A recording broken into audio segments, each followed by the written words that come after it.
থেকে ভোট কেন্দ্র বৃদ্ধির দাবিতে একটি স্মারকলিপি, একটি আবেদনপত্র চিফ রিটার্নিং অফিসার বরাবর দিয়েছি। যে সময় আমাদের দরকার ছিল প্রচারণা করা, শিক্ষার্থীদের কাছে যাওয়ার, কিন্তু দিনের বড় একটি অংশ কেটে যাচ্ছে এই লেভেল প্লেইং ফিল্ড নষ্টের অভিযোগ দিতে দিতে, কিন্তু কোনো প্রতিকার আমরা দেখছি না। আপনারা দেখেছেন গতকালকে আনুষ্ঠানিক প্রচারণার শুরুতেই ঢাকা বিশ্ববিদ্যালয়ের বিভিন্ন ছাত্র সংগঠন এবং স্বতন্ত্র প্রার্থীরা আচরণবিধি সুস্পষ্টভাবে লঙ্ঘন করেছে, বিভিন্ন ব্যানার পোস্টার ফেস্টুন লাগিয়ে। 24 ঘন্টা পেরোলো, এখন পর্যন্ত কিন্তু আমরা সেই ব্যানার ফেস্টুন দেখতে পাচ্ছি। আমরা যেখানে আমাদের ব্যালট নাম্বার চিরাতে শিক্ষার্থীদের কাছে যেতে যেতে পায়ের জুতা ক্ষয়ে যাচ্ছে, সেইখানে এই যে কিছু প্রার্থী আচরণবিধি লঙ্ঘন করে তাদের ব্যালট নাম্বারকে ভিজিবল করে লেভেল প্লেইং ফিল্ডকে নষ্ট করছে। আমরা বারংবার আহ্বান জানাচ্ছি, কিন্তু কোনো প্রতিকার পাচ্ছি না। আজকে এই সব বিষয়ে, সার্বিক বিষয়ে আমাদের মাঝে এখন কথা বলবেন আমাদের বাংলাদেশ জাতীয়তাবাদী ছাত্রদল মনোনীত ভিপি প্রার্থী আবুল ইসলাম খান। সাংবাদিক বন্ধুগণ, আপনাদের প্রতি শুভেচ্ছা ও কৃতজ্ঞতা জানাচ্ছি। আমি ভূমিকায় না গিয়ে আমি আমার মূল কথায় চলে যাচ্ছি। যে জিনিসটা নিয়ে আমাদের দিন যাবতীয় আতঙ্ক কাজ করছিল সেটা হচ্ছে, আপনারা জানেন 40,000 ভোটার, ভোট কেন্দ্র মাত্র 8টি। এখন ভোট দিতে হবে আপনার প্রায় হচ্ছে যে 41টি। তো মানে 8টা ভোট কেন্দ্রে গড়ে হিসাব করলে 5,000 পড়ে। তো সেখানে হচ্ছে যে আপনার প্রতিটা ক্যান্ডিডেটকে প্রায় 41টি ভোট, হল সংসদ এবং ডাকসু দুটা মিলিয়ে প্রায় 41টি ভোট দিতে হবে। তা এখন সে যখন একটা ভোট দিতে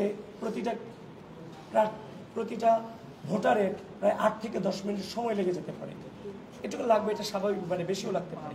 সেখানে ঘন্টায় হচ্ছে যে মাত্র 8টা ভোট দেওয়া যাবে। তো যদি আপনি এখানে 20টা কেন্দ্র হিসাব করেন, 8 দুগুণে 16, মানে 160টা ভোট পড়বে।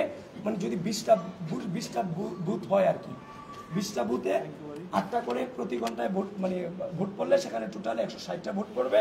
এবং যদি সেখানে হচ্ছে যে আপনি পুরো 8 ঘন্টার হিসাব করেন, সেখানে 1280টা ভোট পড়বে, শুধুমাত্র যদি 20টা ভোট কেন্দ্র হয় সেইটার হিসাব করলাম।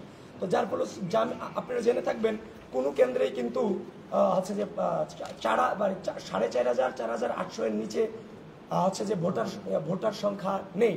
তো সবকিছু মিলিয়ে আমাদের যে আশঙ্কার উদ্বেগের জায়গাটা, যে কোনো গত 2019 সালের যে রাষ্ট্র নির্বাচন হয়েছিল, যে ফ্যাক্ট লাইন, কৃত্রিম লাইন তৈরি হয়েছিল, যার কারণে অনাবাসিক ছেলেমেয়েরা ভোট দিতে পারেনি।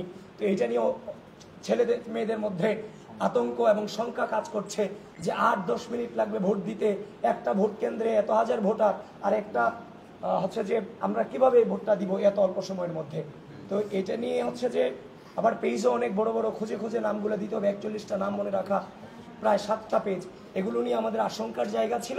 এটা আমরা নির্বাচন যে চিফ রিটার্নিং অফিসার আছেন ওনার কাছে আমরা সেটা জানিয়ে গিয়েছি। তারপর হচ্ছে যে এই জিনিসটা আপনারা জানিয়ে গিয়েছি, তারা বলেছে তারা পর্যাপ্ত কেন্দ্র রাখবেন। কিন্তু আমিও আপনাদের মধ্য দিয়ে জিনিসটাকে হচ্ছে যে আপনারা ইনভেস্টিগেশন করবেন আরো বেশি করে, প্রিয় সাংবাদিক বন্ধুগণ, কারণ আপনারা আমাদেরই অংশ। আপনারা ছাড়া আমরাও চল, আমরা ছাড়াও আপনারা চলতে পারবেন সেটা আমি জানি না, কিন্তু আপনারা ছাড়া আমরাও চল। তো এখন সেই জিনিসটা আপনারা ইনভেস্টিগেশন করবেন, আসলে এটা সম্ভব কিনা। আর সেটা যদি সহজলভ্য এবং সম্ভব হয়, সেটা সাধারণ শিক্ষার্থীদের মধ্যে যে ভীতির সঞ্চার হয়েছে ভোট প্রদান নিয়ে, আপনারা একটু সেটাকে সহজতর করে দিবেন, সেই দায়িত্বটুকু আপনারা পালন করবেন আশা রাখি। তাছাড়া প্রিয় বন্ধু, সাংবাদিক বন্ধুগণ, আর সেটার দাবি নিয়েই আমরা স্যারকে আমরা দিয়েছি এবং আমরা একটা রিসিভ কপি এখান থেকে নিয়ে এসেছি হচ্ছে যে দরখাস্তের। তারপরে হচ্ছে যে আমার জিএস বলেছে পোস্টার সাটানো নিয়ে বলেছে। আরেকটা জিনিস হচ্ছে, আমরা গতকালকে দেখেছি যে টিএসসিতে একজন স্বতন্ত্র প্রার্থী, সাহিত্য প্রকাশনা সাহিত্য সংস্কৃতি বিষয়ক সম্পাদক স্বতন্ত্র থেকে তিনি আলোকসজ্জা করেছেন, কনসার্ট করেছেন, তারপর কবিতা আবৃত্তি করেছেন, এরপরে তিনি ইশতেহার ঘোষণা করেছেন, যেটা সম্পূর্ণভাবে হচ্ছে নির্বাচনী আচরণবিধি লঙ্ঘন। তাছাড়া গতকাল কি কুয়েত মৈত্রী হলে চিফ রিটার্নিং অফিসার রিফাত আরা, আমাদের হচ্ছে যে জিএস, কুয়েত মৈত্রী হলের জিএস, সে রাত 8টায় যখন ওখানে প্রচারণা চালাইতে গিয়েছে, এখানে নির্বাচন কমিশন বলেছে যে কোনো কাগজ থাকলে, পেন্স লিখতে শুরু করে যে কোনো রিপোর্ট থাকলে, কার্ড থাকলে সেটা দিয়ে হলে গিয়ে নির্বাচনী প্রচারণা করতে পারবে। সেখানে তার বৈধ কাগজপত্র থাকার পরও তাকে ডেকে এনে এই রিফাত আরা ম্যাম বলেছেন তোমার আবাসিক কার্ড ছাড়া তুমি প্রচারণা চালাতে পারবে না বলে তাকে হল থেকে বের করে দেওয়া হয়, যেটা কোনোভাবেই কাম্য নয়। সূচনাতেই এই অবস্থা হলে অবশ্যই আমাদের সংখ্যা থাকে লেভেল প্লেইং ফিল্ড নিয়ে। তারপর হচ্ছে যে বিশ্ববিদ্যালয়ের যে গ্রুপগুলো আমি বারংবার বলে আসছি, এই এই বাংলাদেশের ভোটাধিকার এবং গণতন্ত্রকে ফিরিয়ে আনবার জন্য এই আমি আপনাদের সামনে কথা বলছি 2016 সাল থেকে আজ পর্যন্ত এই রাষ্ট্র থেকে কোনো প্রকার সুযোগ সুবিধা না নিয়ে জীবনের সকল সম্ভাবনাকে উপেক্ষা করে রাষ্ট্রের ভোটাধিকার এবং গণতন্ত্রকে ফিরিয়ে আনবার জন্য আজও পর্যন্ত লড়াই করে যাচ্ছি। হাসিনা পরে চলে গেছে, এই ঢাকা বিশ্ববিদ্যালয় মাটি থেকে আমরা আশা করছি গণতন্ত্র এবং ভোটাধিকারের সূচনা এই ঘর ঢাকা বিশ্ববিদ্যালয় থেকে হবে।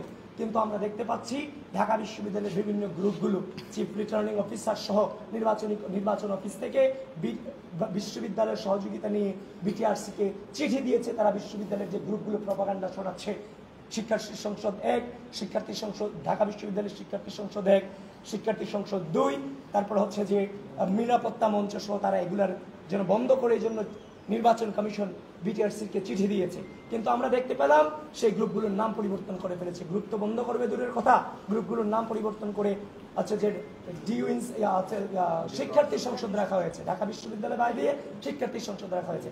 আমরা হচ্ছে যে এই চিফ রিটার্নিং অফিসারকে আজকে আরো কয়েকটা পেজের নাম দিয়েছি, ডিউ ইনসাইডার এখন ঢাকা আপডেট হয়েছে, তারপর হচ্ছে যে ডিউ আপডেট ঢাকা আপডেট হয়েছে, the beauty of DU campus সহ এই পেজগুলো অনবরত বিভিন্ন প্রার্থীদের সম্পর্কে প্রপাগান্ডা ছড়াচ্ছে, যেটা কোনোভাবেই নির্বাচনের মাঠকে হচ্ছে যে আপনার শান্ত রাখার কোনো প্রমাণ মেলে না।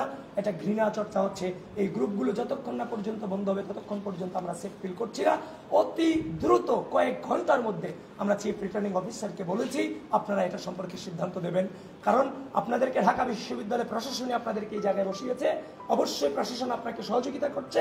যদি ঢাকা বিশ্ববিদ্যালয় প্রশাসন আপনাদেরকে সহযোগিতা না করে সেটাও ঢাকা বিশ্ববিদ্যালয়ের শিক্ষার্থীদের কাছে সম্মুখে বলতে হবে যে আমাদেরকে আমরা অসহায়, আমাদেরকে সহযোগিতা করছে না, সে অনুযায়ী আমরা ব্যবস্থা গ্রহণ করব। লাস্ট ওয়ান, আপনারা জেনে থাকবেন একটা জিনিস, সেটা হচ্ছে যে বলা উচিত ওই যে হিজাব ফোবিয়া আমরা আশেপাশে দেখতে পাচ্ছি যে হিজাব ফোবিয়া এবং হচ্ছে যে নারী বিদ্বেষী একটা চক্র ইতিমধ্যেই বিশ্ববিদ্যালয়ে হচ্ছে যে আপনার হচ্ছে যে সক্রিয় হয়েছে, যেটা কোনোভাবেই হচ্ছে আমাদের এই বিশ্ববিদ্যালয় পরিবেশের জন্য এটা কোনোভাবেই সুখকর নয়। এই বিশ্ববিদ্যালয় আমরা একটা সেফ ক্যাম্পাসে রূপান্তরিত করতে চাই। এই ক্যাম্পাস তখনই সেফ হবে যখন এই বিশ্ববিদ্যালয়ের প্রতিটা ইঞ্চি মাটি আমাদের নারীদের জন্য, বোনদের জন্য নিরাপদ হবে। যেই মাটিতে নারীরা নিরাপদ থাকে সেটাকেই নিরাপদ ক্যাম্পাস বলা হয়। এবং এটাও জানিয়ে দিচ্ছি বিশ্ববিদ্যালয় প্রশাসনকে, নারীদেরকে বিভিন্নভাবে যে হেনস্থা করা হয় সেটা হিজাব কেন্দ্রিক হোক কিংবা হচ্ছে যে মানে হচ্ছে যে ওয়েস্টার্ন কালচারই যারা অনুসরণ করে তাদের ক্ষেত্রেই হোক, যে মতের হোক, সে যেন তার অধিকার প্রপারলি রক্ষা করে নিরাপত্তা সহকারে চলতে পারে সেই পরিবেশ যেন বিশ্ববিদ্যালয় সৃষ্টি করে, সেই জন্য বিশ্ববিদ্যালয়কে আমরা আহ্বান করেছি। কারণ চট্টগ্রাম বিশ্ববিদ্যালয়ের যে সান্ধ্যকালীন আইন করেছে যে 9টার পরে 10টার পরে কোনো মেয়ে বিশ্ববিদ্যালয়ে থাকতে পারবে না, ঢাকা বিশ্ববিদ্যালয় তথা ডাকসু সেই আইনকে কোনোভাবেই মেনে নেবে না। ধন্যবাদ আপনাকে।